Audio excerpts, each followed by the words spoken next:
Atigi bir oyda 3 ta mamlakat, 8 ta shaharga tashrif buyuribman va bundan olgan emotsiyalarim va insightlarim bilan qisqacha bo'lishmoqchiman. Birinchi bizning safarimiz Dubaydan Abu Dabiga, Abu Dabidan Saudiya Arabistoni poytaxti Ar-Riyodga bo'ldi. Ar-Riyoddan keyin Jidda, Jiddadan keyin Makka, Madina va ro'za boshlangan paytda biz u yerda umra qilish nasib qildi, Allohga shukr.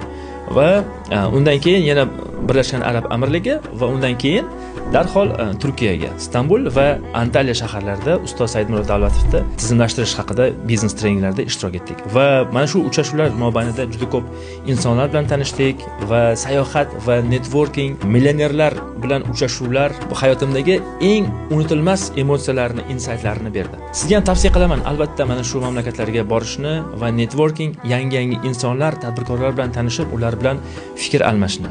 Bir kunlik uchrashuv kerak bo'lsa, siz butunlay hayotingizni o'zgartirib olishi mumkin. Bir kunlik sayohat umringiz oxirigacha sizga yaxshigina emotsiyalarni berishi mumkin. Shaxsan mana shu oy hayotimdagi eng zavqli, unutilmas, fayzli, foydali sayohatlarga boy oylardan biri bo'ldi.